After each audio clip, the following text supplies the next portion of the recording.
Good morning और students. आज मैं आपको 8th क्लास में आपकी कबीर की साखियाँ जो आपकी पोएम 9 है वो करवाने जा रही हूँ। इसमें कबीर जी ने व्यक्तिगत बातों का वर्णन किया है। कबीर की साखियाँ ये कबीर जी के द्वारा ही लिखी हुई हैं। पहली साखी है उनकी, जाति न पूछो साध की पूछ लीजिए ज्ञान, मोल करो तलवार का पड़ा रहन दो म्यान। इसमें कबीर जी क्या कहते हैं कि हमें कभी भी किसी साधु की जात को नहीं पूछना चाहिए कि वो साधु किस जाति से संबंध रखता है। हमें तो सिर्फ साधु के ज्ञान से ही मतलब होना चाहिए कि साधु के पास ज्ञान कितना है, क्योंकि हमने ज्ञान लेना है साधु से, ना कि उसकी जाति लेनी है। मोल करो तलवार का पड़ा रहन दो म्यान कि इसमें कबीरदास जी ने एक उदाहरण दिया है कि जैसे हम तलवार को खरीदते हैं तो हम तलवार की ही कीमत पूछते हैं, ना कि उसके अंदर के म्यान की। तो इसलिए हमें वो ज्ञान लेना चाहिए साधु का जिससे हमें ईश्वर की प्राप्ति होती है। आवत गारी एक है उल्टत होई अनेक, कह कबीर नहीं उल्टिए वही एक की एक।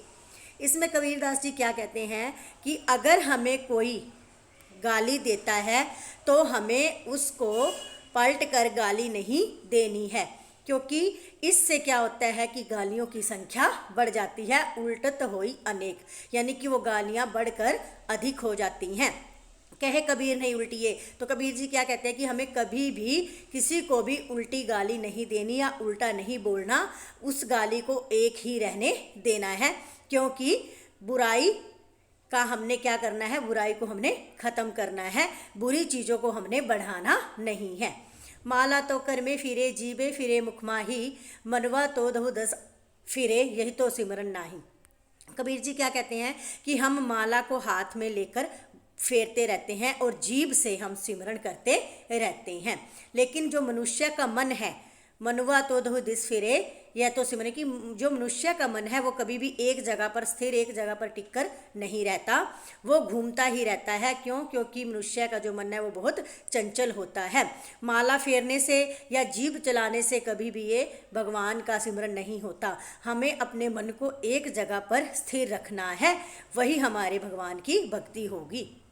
कबीर घास ना निंदिए जो पाउतली होए, उड़ी पड़े जब आँखी में खरी दोहेरी होए। कबीरदास जी क्या कहते हैं इसमें कि हमें कभी भी घास की निंदा नहीं करनी चाहिए। कबीर घास ना निंदिए, कबीर जी कहते हैं कभी उस घास की निंदा मत करो जो हमारे पाँव के नीचे रहती है।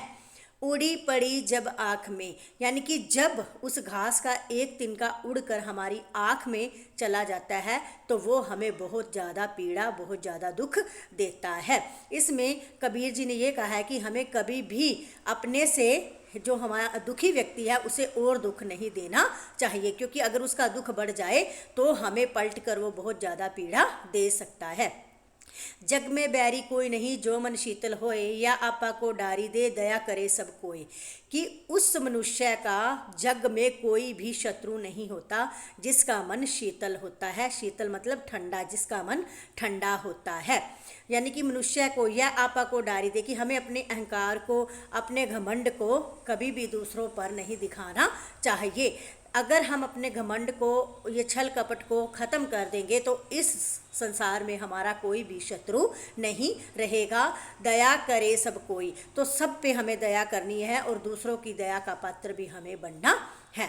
तो ये कबीर जी की साखियाँ थी, ये आपने अपनी कॉपी में राइट करनी है। मैं इसके क्वेश्चनों की PDF भेज रही हूँ, वो भी आपने अपनी नोटबुक में साफ साफ लिखाई में लिखना है उनको और याद भी करना है। धन्यवाद।